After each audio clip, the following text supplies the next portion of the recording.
We move on, though, to the Carolina Panthers, and their schedule looks like this with just one. Oh, no, not the Panthers. I skipped the Falcons. I'm so sorry, AJ. I'm so sorry. I'm so sorry. I'm so It sorry. is what it The is. I get it. Falcons. Everybody's skipping the Falcons. Yeah, we'll see. We'll The see about that. Falcons are skipping the Falcons. So they have one primetime game against the Panthers on Thursday Night Football. That's it. That's all they got. And their schedule is very tough. Aaron, we had them ranked as the second worst team in the league in our power rankings. So what's the storyline heading into this season for the Falcons? The biggest storyline for the Falcons is how much I get to laugh at AJ all year. Like, this is just about growth. It's really all it is. It's just about growth. I don't expect much from the Falcons. And I know, I will admit, I said this last year too, and they exceeded my expectations. The fact of the matter is they don't have very much talent. I mean, that's really what it boils down to. And then even at the quarterback position, we're hoping that a Marcus Mariota can come in and play decent football. And he's done it as a backup, but we have yet to see it consistently as a starter. They're just a void of talent. And I can't find wins on their schedule. Like, I tried to be nice, but I'm not picking them against New Orleans. I'm not picking them against the Rams, maybe Seattle. I'm not taking them against these 8-8, 9-7 football teams that, aren't great, but they have talent on their team, and maybe they are just a quarterback away. Those teams have talent everywhere. Atlanta lacks it at every position. You're looking like, okay, they have no offensive line. They need help there. Their running game is a 31-year-old or 30-year-old Cordero Patterson, who wasn't a traditional running back, really a wide receiver. Who's their backup? A Damian Williams, I think he went there, maybe. They drafted a guy who I can't even remember who they drafted at this point. The wide receivers, your Calvin Ridley's gone. Now you're Kyle Pitts, and then you're hoping Drake London can come in and do something. Your offensive line, your defensive line is decent. Linebackers, they got about 300 of them. They're good. And then you got AJ Terrell in the back end, but where's everybody else? Does Casey Hayward get back to where he was at? There's just no talent. And in the NFL, you need talent. Yeah, they have a lot of they don't have a lot of talent, and they don't have a lot of talent at the quarterback position either. And that's where I'm going with Marcus Mariota. What does he have? What does Marcus Mariota have? I tell you, as a Jags fan in the AFC South for a long time, whenever I saw the Titans on the schedule, it's like, hey, we can't score, but whenever we're playing the Titans, we got a shot because neither can Marcus Mariota. I mean, I love facing that guy. I got more scared when Blaine Gabbert played for them. So Marcus Mariota was someone I did not fear. Now, he did go to Vegas and worked under Gruden for a little bit, then worked under B Mafia towards the end of that career, wherever that ended up. And then he ended up going to Atlanta. So this is his shot. He's under Arthur Smith. We'll see what he can do there. But I question what this guy has to offer. I mean, he's getting another shot to play the quarterback position. He's getting a chance to be that starter. And, I mean, that's really the way you want to go here is what he can bring. And I don't think he can bring hardly anything to that football team. He's going to have a shitty year, the worst quarterback in the league.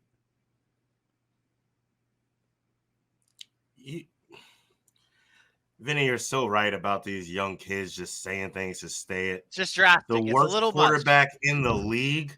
Just the worst quarterback in the league. Like, easily. Where does your basis come from Marcus Mariota being the worst quarterback in the league? He's throwing to nobody.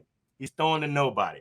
Okay, So first off, I don't know if you know, but there's a pretty good tight end / wide receiver who we mentioned, Kyle Pitts. That's a weapon right there. Number two, he is connected with somebody who he spent a lot of time playing football with in Las Vegas, and Brian Edwards. They were playing together a lot on the practice squad, second team defense or offense and things of that nature. He's back with Arthur Smith, who has a lot of faith in him, who knows how to use him. We've always talked about how good he's been when he was backing up a Derek Carr. We're not saying he came in and he could take over the Raiders. I didn't even want to come in here and just defend Marcus Mariota like that, but the worst quarterback in the league is a little far. Cool. All right. The running back you were talking about was Tyler Algier, who was a very good running back in college. We don't know what he's going to do in the NFL. I think he's got a really good shot, and we can talk about Cordero Patterson being 31 and a Swiss Army knife, but that wasn't a problem last year when he was the offense. I will not say anything about the offensive line. Yeah, we need a lot of help. I don't think that this team is a world beater by any stand of the imagination, but I definitely don't think they're a 2-15 team. I think there's a lot more talent on here for the scheme that they are using, for what Arthur Smith likes to do on offense with big, strong, physical, and fast guys. You look at this wide receiver room, we're playing basketball. Every single person can be a red zone threat. Our smallest receiver is 6'3". So when you put a cornerback up who's 5'8", 5'9", I'm taking that battle. I don't think we're going to be division winners, but I don't think we're going to be 2-15 either. I think they're going to surprise a lot of people just like they did last year when they didn't have much talent and we're going to lose the division. Go ahead, Chuckles. What you got, Chuckles? Said division winner. Said they wouldn't be.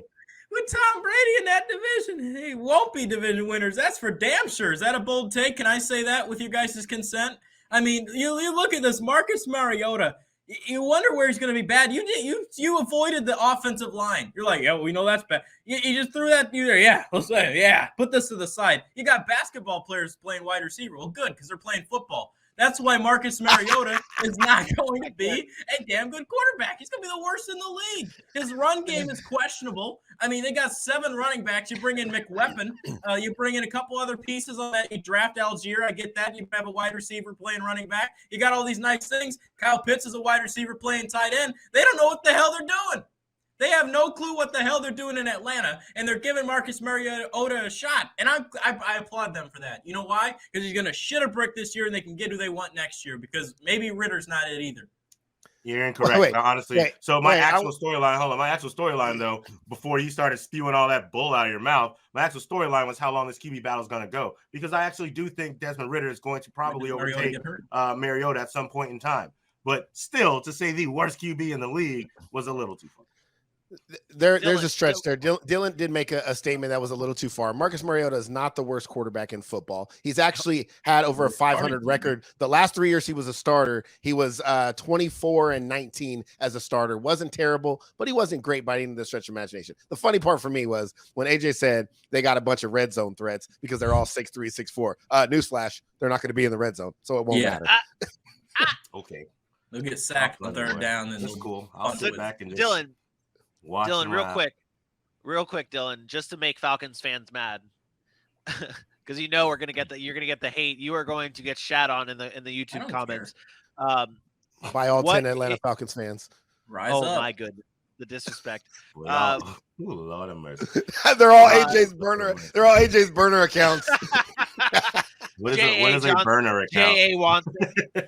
J.A. Watson. Dylan, what are Juwan Johnson? What are give me your like 5 worst quarterbacks in this league, like from top to bottom, like in order. We're talking presumable starters for this year, right? Not presumable. I'm saying starting football quarterbacks. All 32. That's what I mean. Yeah, this guy's buried at 32. Oh, this guy's buried. So Drew Lock or Geno Smith is better than Marcus Mariota. You're out of your damn mind. I will take both over Marcus Mariota. Drew Lock, you're out of your damn mind. That is damn ridiculous. If anything, it's Sam Darnold competing with him. Darnold's at 31. I think Drew Lock's 30. Okay. Mariota's still buried at 32. See, then those 3 are the worst. So this is where it doesn't even matter. The fact that we're having that conversation says what we needed to say. Like, if you're arguing whether he's the 32nd versus the 29th or the 30th, guess what? And then you have a team with no talent outside of a Kyle Pitts that's proven talent and an older Cordero Patterson, that's a problem. So I don't think it's about whether you're 32 or number 30. I would ask AJ the question, what quarterbacks is Marcus Mariota better than? That gives you hope, because that's the problem, is there's really no hope. Okay, you want to say he's better than Drew Lock. Sure, that's subjective. Who's he better than? 29 Justin Fields, 28 Davis Mills. There's my 5. There you go. Thank you. I'd take Marcus Mariota over everybody you listed. That's insane, AJ. You would not take Marcus Mariota right now over Justin Fields. No, you're right. Or Davis Mills. Yes, I would. I would take him. Davis Mills, his rookie year, had a better year than Marcus Mariota's ever had. Ever? And he was a 4-year starter. Like, As I stated in the first place, I am not saying that Marcus Mariota is coming in and taking this team to new heights. But I am saying I would definitely take him over Drew Lock. I would definitely take him over if Geno Smith starts. I would absolutely take him over Davis Mills still, based on the fact that he's a veteran in the league, and that's what they need at this point in time in Atlanta. Going with the Davis Mills doesn't help anything. Davis Mills is there because there's no need to go anywhere else in Houston, and they lucked into picking him up in the 4th round. Okay, so I will ask you this: what was that Falcons record last year? 7-10, and they had Matt Ryan, who's a future Hall of Famer. Yeah. And we would arguably most of us would say they probably overachieved a little bit, just a little. I mean, based on their talent level. So they got significantly worse at that position, and not significantly better at any other position outside, and really not anywhere because Calvin Ridley's gone. So you replace him with a rookie in Drake London. Where does this all of a sudden go from, oh, now they can still be a tough team and do what we need them to do? Like they won 7 games with a Hall of Famer at quarterback. Now you bring in a quarterback that hasn't been a starter in a number of years and hasn't been very good when he was a starter. So why is it inconceivable that they win 2 or 3 games? I think this team is much more competitive than you guys are giving credit for. And I do think they have more talent than you're giving them credit for. They went out and got a decent amount of pieces, bro. What? Where are the wins? We all have Matt. You guys can have the first laugh. You guys can have the first laugh, but I have them taking the week 1 against New Orleans. They're going to lose against New Orleans later in the season. It's a division game. Laugh all you want. Anytime you talk about it, they play these teams tough. So I have them beating Atlanta in week 1. I have them beating Seattle in week 3. I have them beating Carolina in week 8. I have them beating Chicago and Washington, and then they lose the rest of their games after that. All winnable games, all games that they're going to be competitive. But see, that's so I guess close. This is what I always tell you guys. You pick these games against teams that you feel are also bad, but look at those rosters and look at Atlanta's roster, and they aren't close. Like it's not close. So when you pick them to beat those teams, what does Chicago have that's going to stop? What does Chicago have? What about Washington? Well, wait, no, you're right. Chicago is the one win. I'll tell you, Chicago and Carolina are the 2 wins that I have on Atlanta's schedule. And just so we're clear, AJ, you did this. The Lions fans did the same thing. In the last 8-9 times that you guys have played the New Orleans Saints, you won twice. You won twice. Now in the 10, we'll win. And and let me tell you something else. Both of those times were actually on the road in New Orleans. So to say that, oh well, we always get them, you don't always get them. I said we always play them tough. And we play them tough, and it's a divisional game that you can have for a split. You yourself even said, I agree. And I'm not saying that they can't beat New Orleans. What I'm saying is when we come on here and we say these things, we have to be clear that they are a bad football team. Picking them in any game is hard to do, no matter what. Seattle, Chicago, Atlanta, Carolina, anytime we pick those teams to win a game, it's a struggle because they're not good football teams. They don't have talent.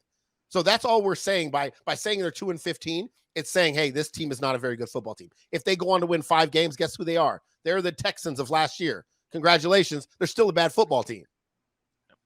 I can't pick them 5 times. Did you pick the Texans to win 5 games last year? Yeah. Huh? Did you pick the Texans to win 5 games last year? I probably did because of Matt Ryan and Calvin Ridley and my Falcons. No. The Texans. Oh, the Texans. No, not at all. I could see why you would do it with Atlanta last year because they did have Matt Ryan. Yeah. I'm saying it's hard to pick those teams for that many wins. Right. It's the same reason why I only had Detroit winning 3 or 4 games. And again, and lastly, I am not thinking this team is going to be fantastic. I'm not thinking that they are going to shock the world and win 10 games. I'll be very, very happy if somehow that does happen. Don't get me wrong. But I do think I am being very realistic in finding 5 wins for them. I think that's very realistic. So NFL franchise. Basically, he's saying he stretched all the way down in his pockets, pulling out the lint, trying to find each 5 wins, and he picked every game they could possibly win and gave them, which is fine. Let me ask you this question. Let me ask you this question real quick. That's on camera. Let me ask you this question real quick because your storyline, in which we kind of brushed over because you had to really just defend yourself here, is more what the Falcons ended up being. You had how long does this quarterback battle go on? So at what point of the season do you see Desmond Ridder coming in and starting? If he does at all. He will. I don't know why you're laughing, Dylan. I really don't. I've followed I followed this off-season story. I honestly didn't. All I heard was thumb. I'm not even. You said week 3 jammed thumb. You know it's true. I don't. I don't know where you're getting that from. I don't recall. That's how answer the question. Answer the question here. I just want, because I want to know, because with your 5 wins, maybe Desmond Ritter comes in and sparks something, and they do pull off more upsets with Desmond Ritter. I don't understand the Desmond Ritter hate either. It's not that. It's so mind-boggling when you guys say things like that. And I know AJ's want to answer the question, but it's, Vinny, when you say things like that, do you realize we just had Trevor Lawrence, Justin Fields, Mac Jones, Zach Wilson, somebody's echoing and it's getting on my nerves, come in last year as top picks, and they couldn't win any football games. And Desmond Ritter, the 3rd round Desmond Ritter, is going to come in with a team that has no talent. Somebody's echoing like crazy. It's Dylan. Dylan, your mic isn't hooked up to your actual microphone. It's got to be Dylan. The team with no talent, team is going to come in with no talent and going to spark them. It's insane. It's insane. Desmond Ritter can be a good quarterback, and I'm not saying he can't. I'm saying to say he's going to come in and spark them and lead them to some wins, like it just doesn't make sense. A team like that. Here and there. I'm not saying. Well, he only had 5 Davis wins. Mills would do that either. He sparked them and gave them 4 wins. So that's where that's like you just said. But like you just said, we're talking about a bad football team. His spark doesn't mean 10 wins. His spark that's my point. It's the 5. I'm just saying that's my point. If Marcus Mariota can come in and win against Seattle and win against Carolina, that's 2 wins. Then he could cut. Desmond Ritter comes in after they get smoked and shit pumped by Los Angeles, comes in on Thursday night, plays Desmond Ritter at Carolina, wins against Chicago. That's 2 more wins. That's 4 wins for AJ, and then upsets somebody. I actually have Atlanta beating Tampa right now at the end of the season, but looking at it now, I don't like it because towards the end of the season, I remember last year Atlanta played Tampa really hard at the end of the season. Obviously, with Matt Ryan, different team. I get it. Was that the close game that they ended up losing by 25? Yes, I'm just wondering. That game. Antonio Brown. That game.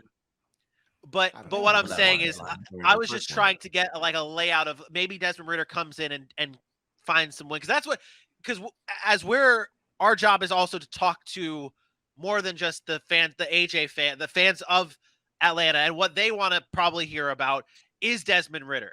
So I'm just trying to get an idea of where Desmond Ritter comes in. Spark. I don't think it's about a spark. Like, if this is about when do you think Desmond Ritter supplants Marcus Mariota? Yes. It's just about Desmond Ritter at this point. And if you're a Falcons fan, when does that come into play? Throw the schedule up one more time. I'll tell you where I think Ritter goes in. It checks out. You mentioned Week 10 Carolina. I'd say wait a little bit longer. You get bent over by Los Angeles. Here you go to Carolina, right?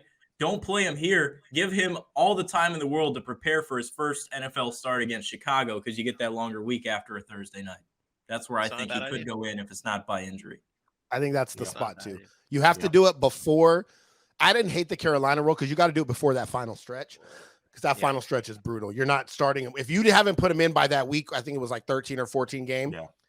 Honestly, I'm letting him sit the entire year and coming into next year if that's your guy, because that second half of that schedule is brutal at the bottom. Yeah. Yep. And I've got to be. I'm pretty sure Desmond Ritter is the guy. From everything I'm seeing and hearing, I've watched a couple different Terry Fontenot interviews on PFT. Like, what he's been doing in training camp and the way he's already taken a hold of that team has been lauded on by everybody. Dylan, shake your damn head all you want, bro. You don't know. You're a Dylan, he's saying he's the guy as far as he's the direction they're going in the future, not saying that he's going to be some great quarterback. He's saying that's the direction they're going. They're going to give him the opportunity to be the next guy.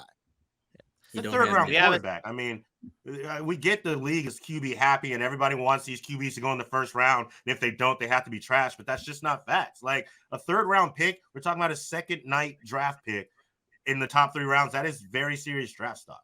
Like, you don't just pick that anyways and go hope for the best. Like, they did their homework on him. And out of the quarterbacks that came in this year, He's got the most experience. He's got the best resume, in my opinion, as well. So that just went against your Davis Mills argument. 2-15, 5-12, 2-15, 3-14 is the Atlanta Falcons.